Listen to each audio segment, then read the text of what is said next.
Hello, this is doctor नज़र this side. तो अब हम अपनी नई सीरीज स्टार्ट करते हैं, ईसीजी इलेक्ट्रोकार्डियोग्राम। तो बेसिकली ईसीजी को समझने के लिए पहले हम लोग फिजियोलॉजी समझेंगे कार्डियोमायोसाइट्स की। ठीक है, कि कार्डियोमायोसाइट्स का इलेक्ट्रिक करंट के साथ क्या रिलेशन है वो इस्टेब्लिश करेंगे पहले। तो फिजियोलॉजी ऑफ कार्डियोमायोसाइट समझने के लिए मैं एग्जाम्पल के तौर पे एक सेल मान लेता हूँ यहाँ पे, और दूसरा सेल यहाँ पे, और उसी तरह से तीसरा सेल यहाँ पे। अब मान लो कि ये मिला स्टिमुलस,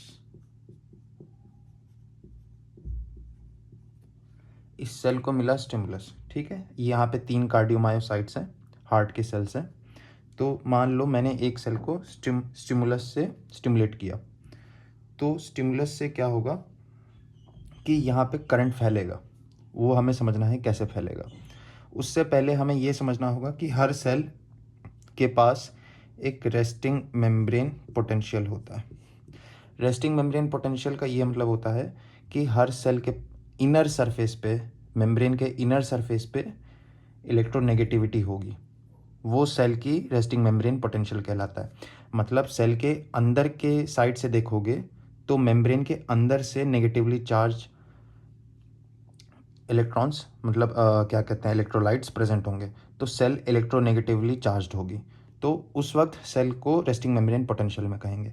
अब फॉर एग्जांपल कि कार्डियोमायोसाइट का रेस्टिंग मेम्ब्रेन पोटेंशियल है 90 मिली वोल्ट्स, फॉर एग्जांपल मान लेते हैं। ठीक, तो जब स्टिमुलस आता है तो उसको इस रेस्टिंग मेम्ब्रेन पोटेंशियल से डिफ्लेक्शन होता है। मान लो -80 का हुआ, और डिफ्लेक्शन हुआ -70 का हुआ। ये स्टिमुलस कोई भी कैटायन हो सकता है, पॉजिटिवली चार्ज्ड कैटायन, तभी तो माइनस नेगेटिव से लेस इलेक्ट्रोनेगेटिव की तरफ जाएगा ये। और मान लो इस कार्डियोमायोसाइट की थ्रेशहोल्ड पोटेंशियल है -70, तो जैसे ही स्टिमुलस की वजह से resting membrane potential less negative होता जाएगा, तो ये जो सेल्स के मेम्ब्रेन है, तो इस सेल्स के मेम्ब्रेन पर सोडियम चैनल्स एक्टिवेट हो जाएंगे, जिनको हम वोल्टेज गेटेड सोडियम चैनल्स बोलते हैं, या फिर वोल्टेज सेंसिटिव सोडियम चैनल्स। ठीक, और हमें यह भी मालूम है कि सेल के अंदर पोटेशियम ज़्यादा होता है और एक्स्ट्रा सेलुलर फ्लूइड में सोडियम ज़्यादा होता है। तो जब -70 के पास, थ्रेशहोल्ड के पास जैसे ही पहुंचेगा, तो ये वाले चैनल्स एक्टिवेट हो जाते हैं और अंदर आता है सोडियम। तो यही सोडियम जब इन्फ्लक्स होता है सोडियम का, तो -70 से ये रेस्टिंग मेम्ब्रेन पोटेंशियल को -90 से पॉजिटिविटी की तरफ ले जाता है, क्योंकि पॉजिटिव कैटायंस अंदर आ रहे हैं सेल के। तो जब सेल के अंदर पॉजिटिव कैटायंस आएंगे तो resting membrane potential less negative होता चला जाएगा, और होते होते मान लो -10 तक गया और फिर 0 तक चला गया। ठीक है, जब 0 तक पहुंच जाएगा तो तब हमारे पास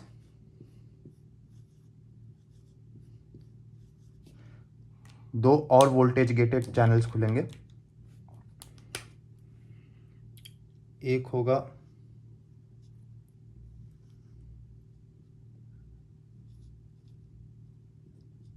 कैल्शियम का और एक होगा पोटेशियम का। बात यह है कि जब 0 पे पहुंच जाएगा ना पोटेंशियल, इस सेल का जो इलेक्ट्रोनेगेटिविटी होगा वो इलेक्ट्रोपॉजिटिविटी में बदल जाएगा 0 पे पहुंचने तक। तो वो 0 से नीचे जब आने लगेगा तो वो उस वजह से potassium voltage gated potassium channels activate हो जाएंगे, तो पोटेशियम का इफ्लक्स स्टार्ट हो जाएगा। तो जब पोटेशियम का इफ्लक्स स्टार्ट होगा तो धीरे धीरे फॉल होने लगेगा पोटेंशियल, सेल मेम्ब्रेन का पोटेंशियल फॉल होने लगेगा, क्योंकि पॉजिटिव कैटायंस लॉस हो रहे हैं एक तरह से ना, तो 0 से कम फिर वापस इलेक्ट्रोनेगेटिविटी की तरफ आएगा। लेकिन जैसे ही -10 या और जैसे ही नीचे आने लगता है पोटेंशियल, तो उसी वक्त कैल्शियम वोल्टेज गेटेड चैनल्स जो हैं वो एक्टिवेट हो जाते हैं, तो बाहर से कैल्शियम अंदर आने लगता है। तो एक अल्टीमेटली एक स्ट्रेट लाइन ही बन जाती है, क्योंकि जितना पोटेशियम का इफ्लक्स हो रहा है उतना ही कैल्शियम का इन्फ्लक्स हो रहा होता है, तो एक प्लेटो जैसा स्ट्रक्चर बन जाता है, स्ट्रेट लाइन ही बनती है। तो नेट नेट रिजल्ट कोई कुछ नहीं होता है पोटेंशियल के साथ।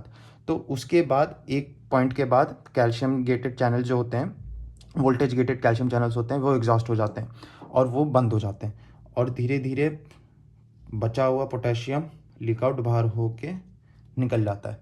तो उससे वापस तुम्हारा रेस्टिंग मेम्ब्रेन पोटेंशियल अचीव हो जाता है सेल का। तो देखना ये है, समझने वाली बात ये है कि जो वेव 1 है यहाँ से यहाँ तक, वो है रीपोलराइजेशन। तो 1 को बोलते हैं रीपोलराइजेशन, सॉरी 1 को बोलते हैं डीपोलराइजेशन,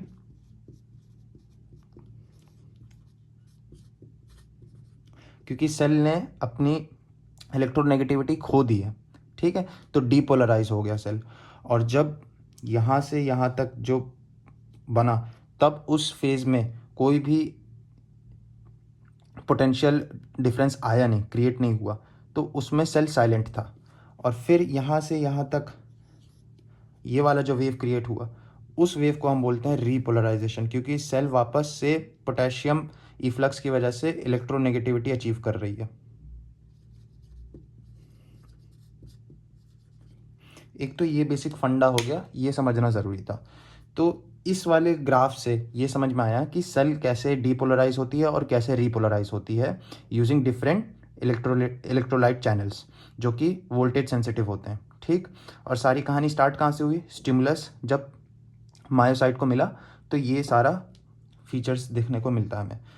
खास बात ये होती है कि कार्डियोमायोसाइट्स जो होते हैं, जो कार्डियक मसल के सेल्स होते हैं, वो एक तरह का सिंक्सीशियम है।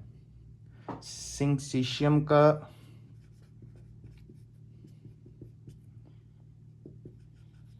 मतलब ये हुआ कि बीच बीच में गैप्स हैं, मतलब इलेक्ट्रिकल विंडोज हैं, ठीक। तो इन्हीं इलेक्ट्रिकल विंडोज से जो यहाँ पे चार्जेस का इन्फ्लक्स हो रहा है, वो ट्रैवल करके एडजेसेंट सेल को भी डीपोलराइज कर देंगे। ये खास बात है। तो हमें यहाँ पे भी वैसा ही मिलेगा, ये सेल भी डीपोलराइज होगा, रिपोलराइज होगा।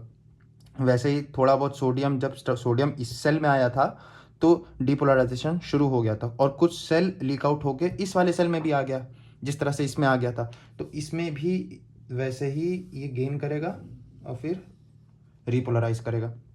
तो एक तरह से हमने ये फिजियोलॉजिकल प्रोसेस ये देखा कि कैसे कार्डियोमायोसाइट्स का स्टिमुलस के साथ वो होता है, एक्शन होता है। एक बेसिक फंडा ये होता है कि कोई भी सेल अगर रेस्टिंग मेम्ब्रेन पोटेंशियल पर है, ठीक, उसको अगर स्टिमुलस मिलेगा, ठीक, तो सेल डीपोलराइज हो जाएगी,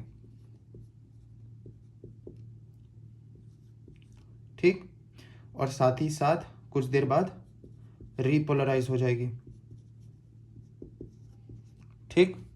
इसी डीपोलराइज और रीपोलराइज को दोनों मिला के हम लोग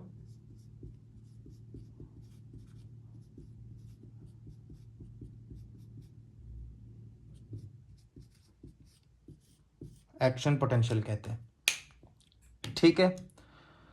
तो बेसिकली फंडा यही हुआ कि जब भी कोई भी सेल रेस्टिंग मेम्ब्रेन पोटेंशियल पे होती है, तो उसके अंदर जो इनर साइड होता है मेम्ब्रेन का, वो नेगेटिवली चार्ज होता है, तो इलेक्ट्रोनेगेटिविटी अचीव रहती है। तो जैसे ही स्टिमुलस मिलता है, तो स्टिमुलस के बाद पॉजिटिव चार्जेस का इन्फ्लक्स होता है और वो नेगेटिविटी लॉस हो जाती है,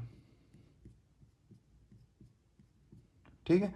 और इस कंडीशन, इस स्टेट को सेल, इस जब सेल इस स्टेट में होता है, तो हम इसको बोलते हैं डीपोलराइज्ड है,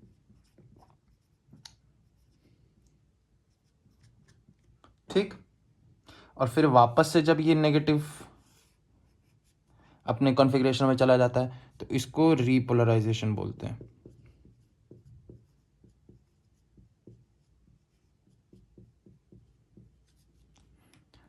ठीक है।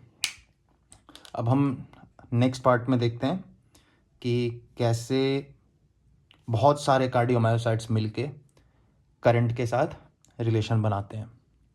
Thanks for watching, stay tuned.